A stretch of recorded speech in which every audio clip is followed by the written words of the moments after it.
پانی ڈال کے اس کو بند کر دینا، اب ہفتے بعد مچھلی پکڑ لینا۔ تو اللہ تبارک و تعالیٰ نے اس پر عذاب نازل کیا، بس الہم عن القریۃ التی کنا فیہا فی البحر اذ یأتون حیتان سبت یوم سبتہم شرعا یوم لا یسبتون لا تأتیہم کذلک نبلوہم بما کانوا یفسقون۔ یہ قرآن مجید میں ذکر ہے۔ یوم سبت اس لیے ہے کہ اللہ نے آرام کیا، اللہ تھک گیا تھا، آپ بھی 6 دن کام کریں، 7ویں دن آپ بھی اپنی تھکاوٹ دور کریں، اور کسی قسم کی دنیا داری نہیں ہوگی، دکانیں نہیں کھلیں گی، محنت مزدوری نہیں ہوگی۔ یہ بھی تصور پیش کیا خدا کے بارے میں یہودی۔ پھر انسانوں نے دنیا میں آ کر، جنات نے بھی سرکشی کی، انسانوں نے بھی سرکشی کی۔ تو اس بائبل میں مضمون ہے کہ پھر اللہ اس پر پچھتایا، اللہ اس پر پچھتایا، اپنے کیے پر اللہ تبارک و تعالیٰ کو پچھتاوا کہ میں نے یہ کیا کر ڈالا ہے، کیا نسل پیدا کی ہے، کیا مخلوق پیدا کی ہے کہ جو میں سرکشی کرتی ہے۔ تو اس طرح کی جتنی بھی صفات بیان کی گئی ہیں بائبل میں اللہ تبارک و تعالیٰ کے بارے میں، وہ اس بات کی دلیل ہے کہ اللہ کے بارے میں ان کا توحید ذات و صفات کا عقیدہ نہیں ہے۔ ہم یہ کہتے ہیں اللہ ذات میں بھی، شاہ ولی اللہ محدث دہلوی رحمۃ اللہ علیہ کی کتاب حجت اللہ البالغہ آپ کو سب کے پاس ہونی چاہیے، آپ اس میں دیکھیں حضرت شاہ صاحب نے 4، اور اسی طرح تقویۃ الایمان میں حضرت شاہ اسماعیل شہید رحمۃ اللہ علیہ نے کہا کہ 4 پہلو ہیں اللہ کی توحید کے۔ اللہ اپنی ذات میں بھی واحد رکھتا ہے، اللہ اپنی صفات میں بھی واحد رکھتا ہے، اللہ اپنی حدود تعظیم میں، یعنی جیسی تعظیم اس کی جانی چاہیے اس طرح کی تعظیم کسی اور کی نہیں کی جانی چاہیے، یعنی ہاتھ باندھ کے کھڑے ہونا، طواف کرنا، رکوع سجدہ کرنا، تعظیم۔ اور عبادت میں بھی نظر و نیاز ہے، یہ سب کچھ۔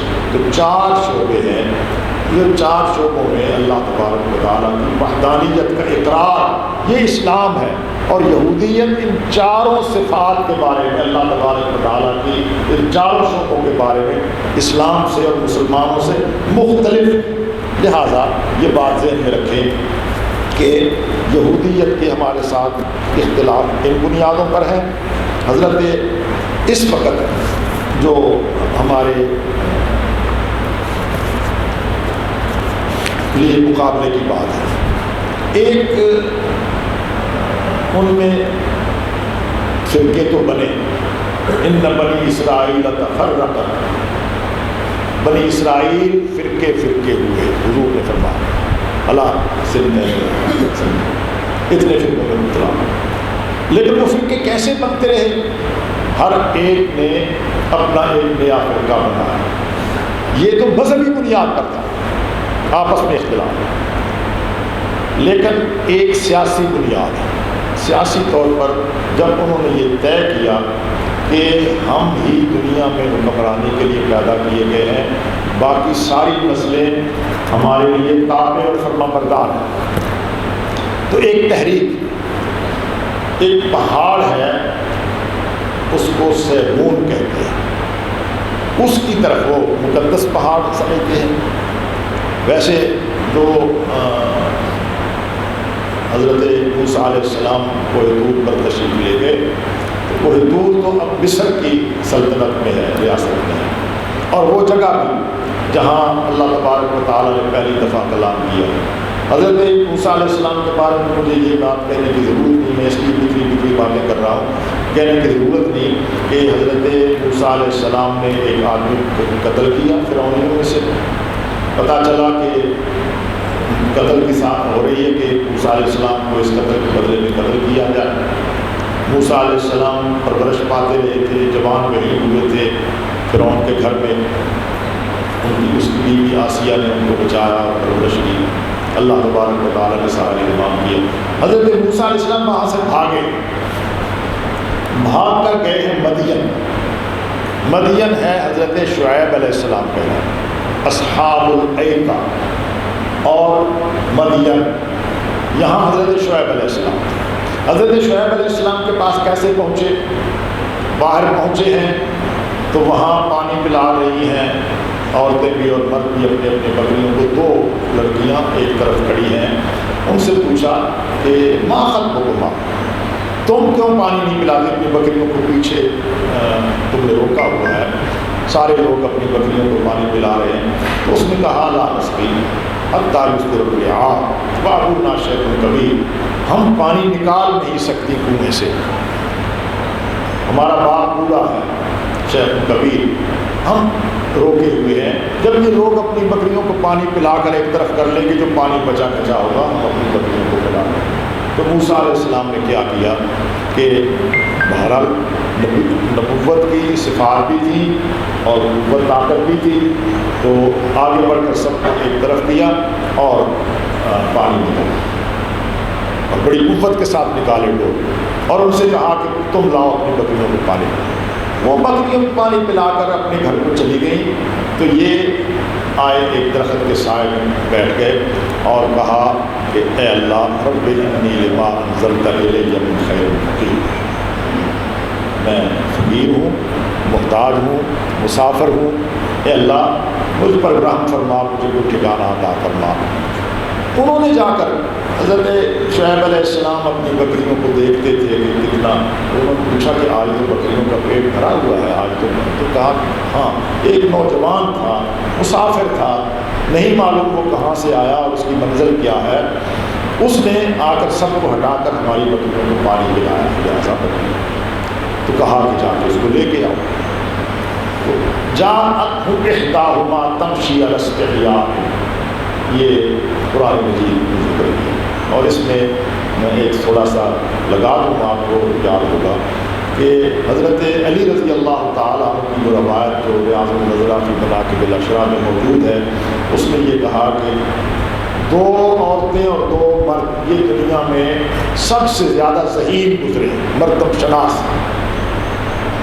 مرد تو ایک ابو بکر ہے رضی اللہ تعالیٰ، اور دوسرے عزیز مصر تھا، کہ جس نے حضرت ابو بکر رضی اللہ تعالیٰ عنہ تو اس لیے مرتب شناس تھے کہ انہوں نے اپنے بعد حضرت عمر کو منتخب کر لیا اپنا ولی عہد بنانے کے لیے، اور عزیز مصر اس لیے مرتب شناس تھا کہ اس نے ایک ہی لمحے میں حضرت یوسف علیہ السلام کو خرید کر اپنے گھر لائے ہیں، تو اپنی بیوی سے کہا، امرأۃ العزیز سے کہا کہ اے میری بیوی، اس کو اکرمی مثواہ، غلام نہ سمجھنا، اس کو مجبور نہ سمجھ، اکرمی مثواہ، اس کو اچھا ٹھکانہ دو، عزت والا ٹھکانہ، عسیٰ، ہو سکتا ہے کہ یہ ہمیں نفع دے، ینفعنا اور یہ بھی ہو سکتا ہے کہ ہمارے اولاد نہیں ہے، ہم اس کو اپنا بیٹا ہی بنا لیں۔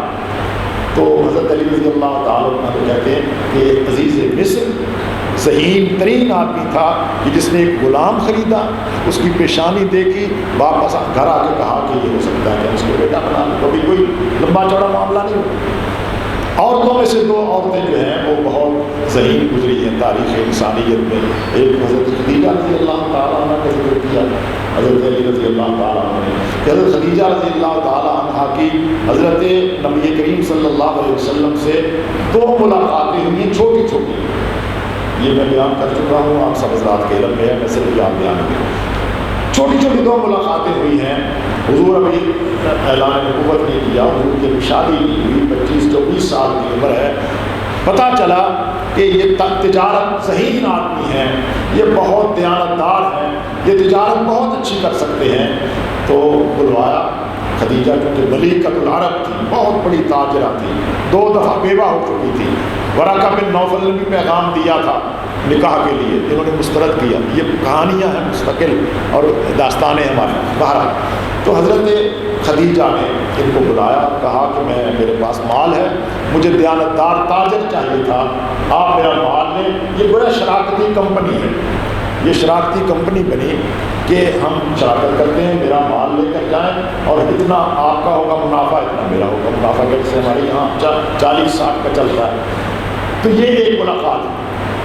دوسری ملاقات ہوئی جب حضرت نبی کریم صلی اللہ علیہ وسلم تجارت کر کے واپس آئے، آ کر بیٹھے، حضرت خدیجہ کو حساب دیا کہ اتنا مال آپ نے دیا تھا، یہ میں نے خریدا، یہ بیچا، یہ خریدا، یہ بیچا، یہ منافع ہوا ہے، یہ منافع آپ کا ہے، یہ منافع میرا ہے، یہ بات ہے۔ تو یہ دو ملاقاتیں ہوئی ہیں چھوٹی چھوٹی، لیکن خدیجہ الکبریٰ نے دیکھا اس کی پیشانی، اس کی آنکھیں، اس کا حیا، اس کا وقار، اس کی گفتگو کرنے کا سلیقہ، سب کچھ دیکھا، اور پھر یہ بھی معلوم تھا کہ یہ قریش میں سے ہے، یہ بنو ہاشم میں سے ہے، کوئی معمولی آدمی نہیں ہے، یہ عبد المطلب کا پوتا ہے، یہ بڑا خاندان۔ تو یہ دو ملاقاتوں کے بعد فوراً سیدہ خدیجہ نے اپنے چچا کو کہا، یا عم، اے میرے چچا، قد شمت روحی روح محمد۔ میں یہ لفظ بار بار سناتا ہوں اس لیے کہ اس سے ایمان تازہ ہوتا ہے، عجیب و غریب لفظ ہے، اے میرے چچا، قد شمت روحی روح محمد، میری روح نے محمد کی روح کو سونگا ہے۔ یہ روحوں کا اپنا ایک نظام ہے، جسموں کا اپنا نظام ہے، آنکھوں سے دیکھا ہے، پیشانی دیکھی ہے، آنکھیں دیکھی ہیں، چہرہ دیکھا ہوگا، لیکن کہا یہ نہیں کہا کہ وہ بڑا خوبصورت ہے، بڑا ذہین ہے، قد شمت روح روح محمد، میری روح نے محمد کی روح کو سونگا ہے، فإنه نبی حاضر الامہ، میں اس نتیجے پر پہنچی ہوں کہ وہ اس امت کا نبی ہوگا۔ جو بات چلتی آ رہی ہے صحیفوں میں، قوموں میں، کہ نبی آخر الزمان ہوگا، میں میری روح نے سنگا ہے، میں اس نتیجے پر پہنچی ہوں کہ یہ اس امت کا نبی ہوگا۔ فضل بجنی دی، میں میرے چچا میرا اس کے ساتھ نکاح جیسے کیسے ہو سکے میری اس کے ساتھ شادی کرا دو، حالانکہ بیوہ ہے، میری اس 40 سال کی عمر، یہی آپ بیان کرتے ہیں، اختلاف اپنی جگہ پہ ہے اور وہ باتیں اپنی جگہ پہ، لیکن بہرحال نکاح ہو۔ لیکن چوتھی عورت جس کے بارے میں کہا حضرت علی رضی اللہ تعالیٰ عنہ نے کہ ذہین ترین عورت تھی وہ یہ ہے صفورہ، اس کا نام ہے صفورہ، حضرت شعیب علیہ السلام کی بیٹی۔ وہ آئی اور آ کر اس نے کہا کہ ان ابی یدعوک، میرا باپ آپ کو بلاتا ہے، لیجزیک اجر ما سقیت لنا، تاکہ آپ نے جو ہماری بکریوں کو پانی پلایا اس کی کوئی اجرت آپ کو دے، یہ اجرت لینے کے لیے لے کر چلے۔ لیکن اب یہ جو چلے ہیں تو کیسے چلے ہیں؟ حضرت حضرت موسیٰ علیہ السلام نے کہا نبوت ہے، معصومیت ہے، جوان لڑکی ہے، غیر محرم ہے، خواہ اس وقت پردے کے احکام اس وقت کچھ تو تھا یا نہیں تھا، لیکن حیا تو ہے، وہ بھی آئی الاستحیاء، پورے حیا کے ساتھ آئی، اور آ کر اس نے اپنی نظریں نیزے رکھے ہوئے کہا کہ ان ابی یدعوک لیجزیک اجر ما سقیت لنا۔ لیکن موسیٰ علیہ السلام نے کہا کہ ٹھیک ہے چلتے ہیں، تم میرے پیچھے رہو، میں آگے آگے چلتا ہوں، اور پیچھے سے اگر میں راستے میں ادھر ادھر ہونا ہو تو بتا دینا، جس طرف مڑنا ہے میں مڑ جاؤں گا۔ یہ حضرت موسیٰ علیہ السلام کی وہ نبوی معصومیت تھی، عورت آگے چل رہی ہو، مرد کی نگاہ اس کی پشت پر پڑے، اس کے وجود پر پڑے تو ہزاروں وسوسے اور ہزاروں خیالات آ سکتے ہیں۔ یہ بات یاد رکھیے، حضور سرور دو عالم صلی اللہ علیہ وسلم نے فرمایا کہ جب عورت چلتی ہے اس کی چھاتیوں پر شیطان ناچتا ہے، اور اگر پیچھے ہو تو اس کی پشت پر شیطان ناچتا ہے، لوگوں کو اپنی طرف متوجہ کرتا ہے۔ تو حضرت موسیٰ علیہ السلام نے کہا کہ میں آگے چلتا ہوں، تم مجھے بتاتی چلی جاؤ۔ پہنچے ہیں تو حضرت صفورہ نے اپنے والد سے یہ کہا کہ ابا جان، یا ابا استعجلہ ان خیر من استأجرت القوی الامین، ابا جان اس کو پکا پکا مزدور رکھ لو، استعجل، اس کو اجرت پہ رکھ لو، ہمارا بھائی نہیں ہے، آپ کا بیٹا نہیں ہے، یہ بکریاں ہیں، یہ گھر کا سارا نظام ہے، استعجل، اس کو اجرت پہ رکھ لو۔ کیوں؟ ان خیر من استأجرت القوی الامین، بہترین آپ مزدور رکھیں گے وہ القوی ہونا چاہیے، الامین ہونا چاہیے، اور اس میں القوی اور الامین کی دونوں صفات۔ نبی قوی بھی ہوتا ہے، نبی کمزور نہیں ہوتا جسمانی طور پر، نبی جسمانی اعتبار کسی درجے میں بھی کہیں جا کر بھی کمزور نہیں ہوتا، اور الامین بھی ہوتا ہے۔ حضرت نبی کریم صلی اللہ علیہ وسلم کی جو رکانہ کے ساتھ کشتی آپ بیان کرتے ہیں کہ رکانہ پہلوان تھا، اور بھی حضور کی قوت اور حضور کی طاقت، اور امانت تو ایسی تھی کہ لوگ اپنی امانت تو نبی کی صفات میں سے بنیادی صفات یہ ہیں کہ قوت بھی ہوتی ہے اور امانت بھی. تو اے بجا اس کو آپ دل پہ رکھ لیں ان خیر من استعاذ القوی الامین. تو مفسرین کرام نے یہ لکھا ہے کہ کیسے پتہ چلا کہ القوی الامین ہے. بتائیے قوت تو دیکھ لی تھی وہاں جب انہوں نے اکیلے نے جو دو آدمی وہ ڈول نکال لیتے تھے کنویں سے پانی کے لیے, اس اکیلے نے کنویں سے پانی نکالا, ساری بکریوں کو پانی پلایا. طاقت دیکھ لی. امانت اس طرح دیکھی کہ اس نے کہا تھا کہ میں پیچھے نہیں چلتا, میں آگے چلتا ہوں. حالانکہ یہ دنیا کا دستور نہیں ہے, دنیا کا دستور نہیں ہے. دنیا کا دستور یہ کہ راہبر جو راہ دکھانے کے لیے آیا نئی جگہ پہ جانے کے لیے وہ آگے چلتا ہے, وہ جس طرف چلتا ہے آپ پیچھے چل جاتے ہیں. لیکن امانت, حیا اور عصمت اور عفت و پاک دامنی جس کو بائبل نے ڈیمیج کیا ہے, اسلام نے اس کو بیان کیا ہے, وہ یہ تھی. تو القوی الامین. تو فرمایا کہ یہ عورتوں میں سے دوسری ذہین ترین عورت ہے جس نے چند لمحے دیکھ کر ایک آدمی کے بارے میں اتنا اچھا فیصلہ کیا ہے. اتنا اچھا فیصلہ کوئی نہیں کر سکتا. ایک سفورہ, ایک خدیجہ, مردوں میں ایک عزیز مصر اور ایک حضرت ابوبکر صدیق رضی اللہ تعالیٰ عنہ. میں مضمون انشاءاللہ چھپ جائے گا حضرت علی رضی اللہ تعالیٰ عنہ کی یاد. حضرت نبی کریم صلی اللہ علیہ وسلم کے خلیفہ ہونے خلاف حضرت ابوبکر صدیق جب ان کی وفات کا وقت قریب آیا بلایا حضرت عثمان کو کہ لکھو.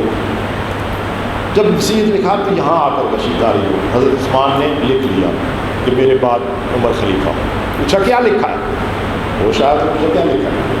میں نے یہ لکھا. تو ٹھیک ہے. حضرت ابوبکر صدیق رضی اللہ تعالیٰ نے آپ سیرت پڑھیں اور بیان کریں, اس کو پوری جرت کے ساتھ بیان کریں. میں اس کے ایک ایک لفظ کا ذمہ دار ہوں. حضرت ابوبکر صدیق نے بالکونی میں کھڑے ہو کر اپنے گھر کے دل بلایا لوگوں کو کہ میں اس دنیا سے جانے والا ہوں, لگتا یہ ہے بیماری میری اب ٹھیک ہونے والی نہیں, میں اپنے بعد ایک فیصلہ کرنے لگا ہوں, بتاؤ جو فیصلہ میں کروں وہ تمہیں قبول ہوگا کہ میں اپنے بعد کسی کو خلیفہ بناؤں.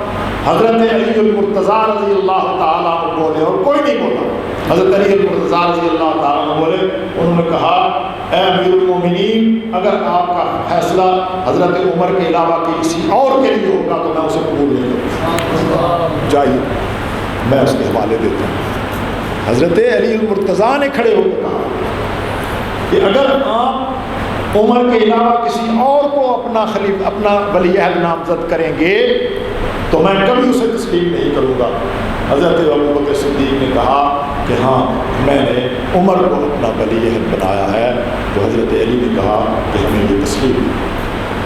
یہ تو کہانیاں ہیں جو ذاکر بیان کر رہا ہے, جو ملنگ بیان کر رہا ہے, اور ذاکر اور ملنگ نہیں جو آج ان سے متاثر ہو کر سنی مولوی بیان کر رہا ہے. میں کہوں سامنے آ کر بات کروں کس کہانی کے پیچھے کیا ہے, اس کی دلیل کیا ہے, اس کا ثبوت کیا ہے, اس کی سند کیا ہے.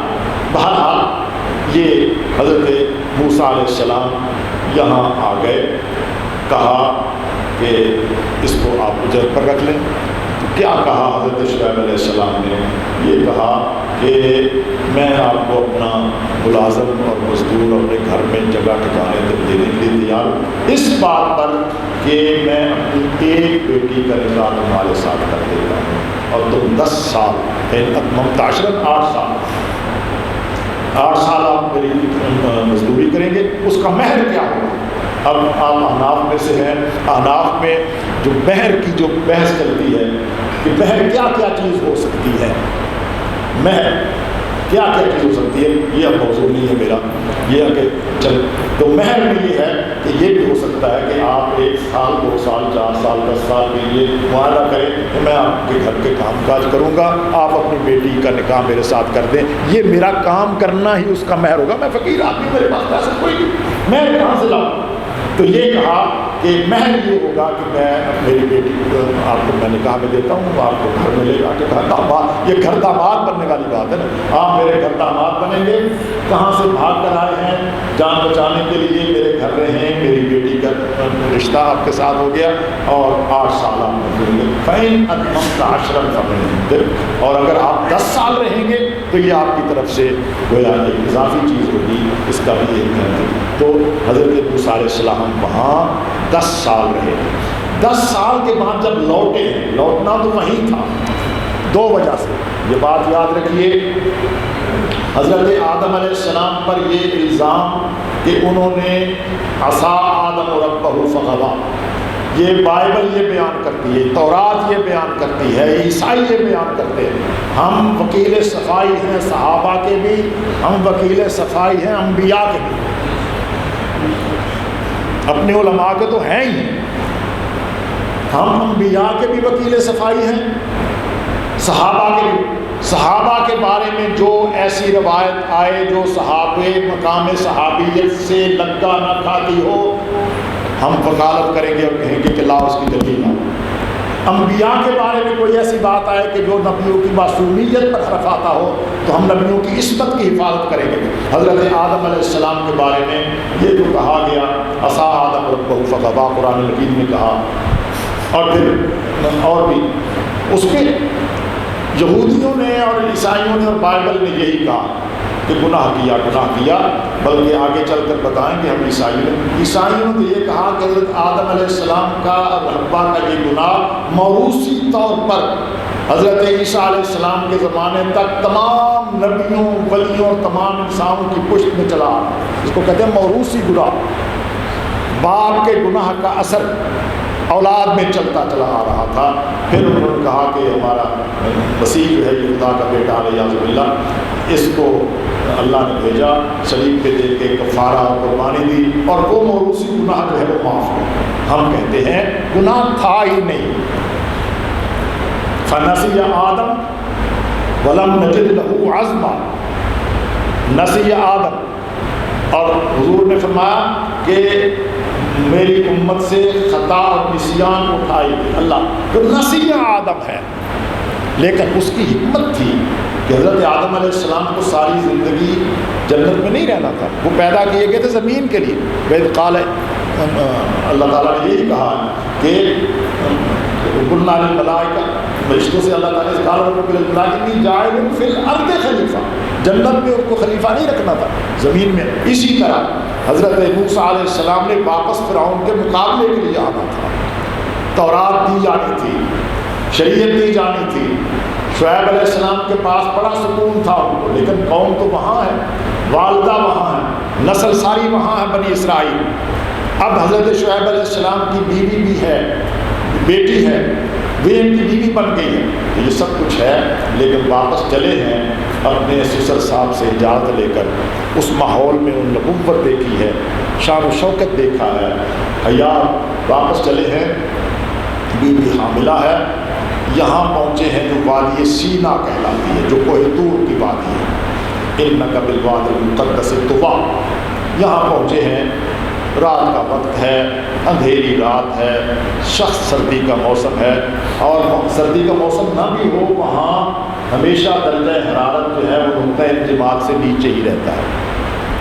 ہم نے وہاں رات گزاری ہے, دن گزارا ہے, وہ کوئی دور دیکھ کر گئے ہیں, وہاں ہم گئے ہیں جہاں تورات ملی.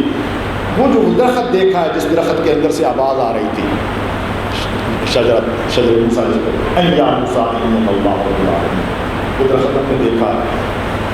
میں تو اس کے پتے بھی توڑ کے لایا تھا, یہاں رکھے ہوئے, پتہ نہیں میری بہت سی چیزیں ظاہر ہوئی, کتابوں میں رکھتا ہوں, وہ کتابیں کوئی نہ کوئی چوری کر لے. اچھا, میں یہ بھی ابھی کا درمیان میں ایک گزشتہ اتوار کو جو انتصار الاسلام کتاب تھی حضرت مولانا محمد قاسم نانوتوی رحمۃ اللہ علیہ کی, وہ یہاں تھی. جس ساتھی نے لی ہو وہ واپس دے دے, جس کو ساتھی لے کے وہ, اور اگر نہیں واپس دے دی تو وہ مجھ سے آ کر سبکن پڑھ لے, اس لیے کہ وہ سمجھ نہیں آ سکتی جب تک سبکن پڑھی نہ جائے. میں پڑھاتا ہوں, تعزیر الناس میں پڑھاتا ہوں سبکن.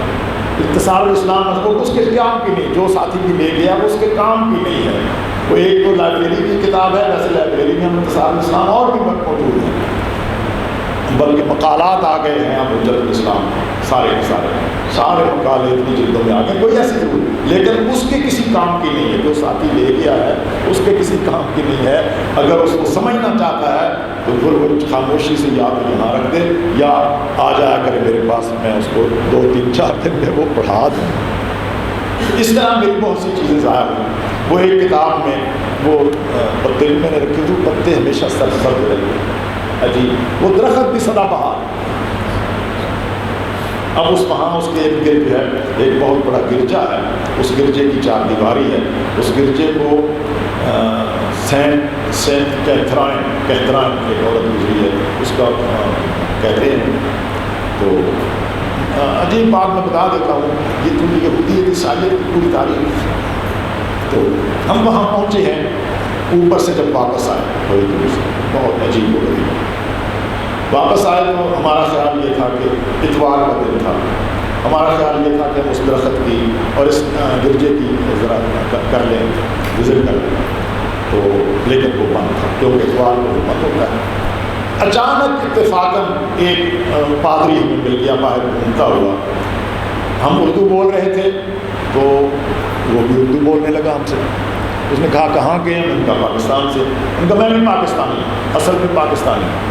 تو آپ کیسے آئے ہیں؟ میں نے کہا ہم ایسے آئے ہیں، جامعہ ازہر میں پڑھ رہے ہیں اور ہم یہاں آئے تھے اوپر، خیال تھا کہ اس گرجے کی بھی دیکھیں اور شجر موسیٰ اندر ہے سنا ہے اس کو بھی دیکھیں۔ تو اس نے کہا اچھا آپ ٹھہرے، میں آپ کے لیے اجازت، خصوصی اجازت دیتا ہوں۔ وہ گیا اور چرچ کے بڑے پادری سے اس نے کہا جی میرے مہمان آئے ہوئے ہیں، میرے ملک کے رہنے والے ہیں، ملا لوگ ہیں، وہ دیکھنا چاہتے ہیں۔ اس نے کہا کہ جان کو، تو ہمیں اس نے وہ درخت بھی دکھایا کہ جس قرآن مجید میں یہ کہا ہے کہ حضرت موسیٰ علیہ السلام گزر رہے تھے تو دیکھا رعا نار فقال لأهله كثوا منها استنار الانبیاء اور فلما تو نودی یا موسیٰ من الشجرۃ المبارک، مبارک درخت سے ہم نے اب اس کو آواز دی اے یا موسیٰ ابن اللہ، تو وہ درخت بھی وہاں موجود ہے۔ یہاں آئے شدید سردی، کہا کہ وہ آگ نظر آ رہی ہے، وہ آگ نہیں تھی، وہ نور تھا، نور کی روشنی تھی۔ میں تم یہاں ٹھہرو، میں آگ لے کے آتا ہوں یا کوئی انگارہ لے کے آتا ہوں، لعلکم تشکرون۔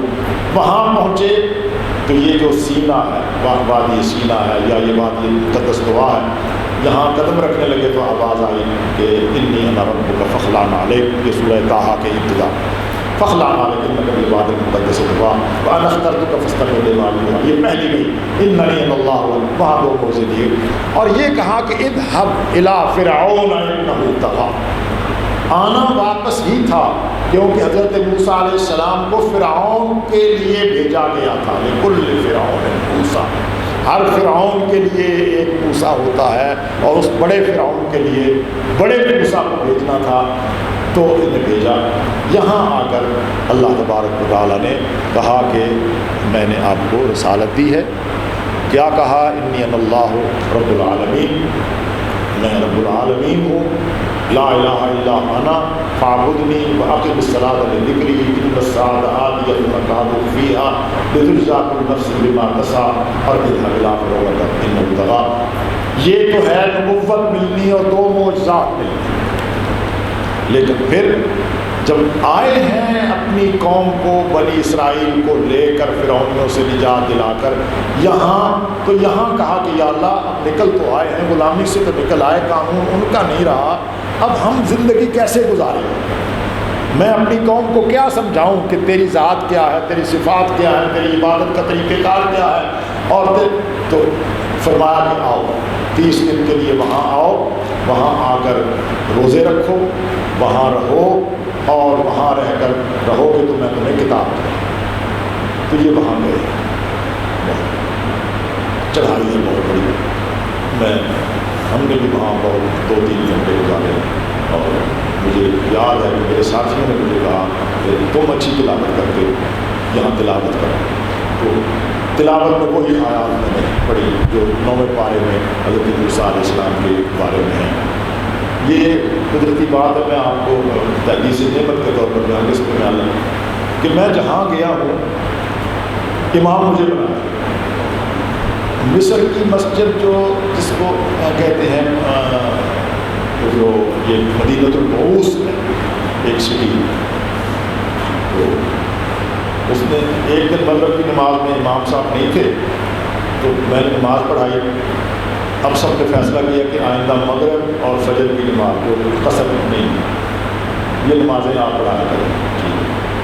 یہاں حضرت جب یہ ہوا نا، میں گیا اس پہ دعویٰ اکیڈمی کی کورس میں، تو پہلے دن نماز مجھے پڑھانی پڑ گئی. اب فیصلہ ہو گیا کہ یہ کتنے مہینے یہ کورس ہے نماز آپ پڑھیں، یہ اللہ تعالیٰ کا کام ہے، امامت پر مجھے فخر ہے. تو بہرحال میں نے وہاں وہ آیات لائی. میں عرض یہ کرنا چاہتا ہوں کہ حضرت موسیٰ علیہ السلام وہ پھر بلایا گیا کہ آؤ 30 راتیں یہاں رہو، 30 لیلۃ، 30 راتیں ہم تورات دیں. وَأَتْمَمْنَاهَا بِعَشْرٍ، پھر 10 اور 40 ہو گئی، 40 راتیں رہے. تو پھر اللہ تبارک و تعالیٰ نے، یہی وہ جگہ ہے جہاں حضرت موسیٰ علیہ السلام نے کہا کہ رب ارنی انظر الیک، مجھے اپنا آپ دکھا، میں دیکھنا چاہتا ہوں. تو قال لن ترانی، تو دیکھ نہیں سکتا، ولکن انظر الی الجبل، اس پہاڑ کی طرف دیکھو. اگر وہ پہاڑ میں تجلی اس پہ ڈالتا ہوں، اگر وہ پہاڑ اپنی جگہ پہ سلامت رہا تو پھر تم بھی دیکھ سکتے ہو. گویا فلما تجلی ربہ للجبل جعلہ دکا وخر موسیٰ صعقا، سارے پہاڑ سرسبز ہیں باوجود اس کے کہ سردی وہاں پڑتی ہے، برف پڑتی ہے. یہ پہاڑ کالا ہے اس لیے کہ اللہ تعالیٰ نے اس پر تجلی ڈالی، جل گیا. حضرت موسیٰ نے خر موسیٰ صعقا. تو اللہ تبارک و تعالیٰ نے یہاں حضرت موسیٰ علیہ السلام کو تورات عطا فرمائی جو تختیوں پر لکھی ہوئی تھی، اس میں احکام تھے. یہ جو ہے تورات 5 کتابیں، لیکن ایک ان کی فقہی کتاب ہے تالمود، وہ ہمارے پاس انگریزی بھی یہاں موجود ہے، اردو ترجمہ بھی موجود ہے.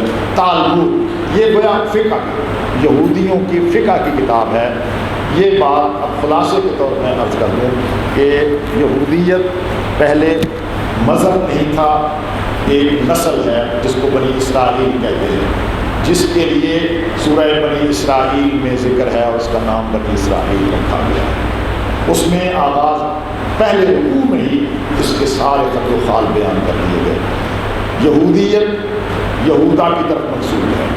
پھر یہودیت ایک حکمرانی بنی، لیکن اس کے بعد اب یہودی مذہب جو بنا ہے، ربی ہیں، احکام ہیں تالمود کے، عبادت کے طریقہ کار ہیں، اور اس کے ساتھ ساتھ ان کی اپنی عبادت گاہیں، ان کو اردو میں یا انگریزی میں سینیگال کہتے ہیں، جیسے گرجا کہتے ہیں، عیسائیوں کی مندر کہتے ہیں، ہندوؤں کی عبادت گاہ کو، اور گرودوارا کہتے ہیں، گرودوارا کہتے ہیں سکھوں کی، اور امام باڑہ کہتے ہیں شیعوں کی عبادت گاہ کو. یہ سب عبادت گاہیں جو مختلف بنی ہوئی ہیں، ان میں سینیگال کا لفظ استعمال ہوتا ہے ان کے لیے.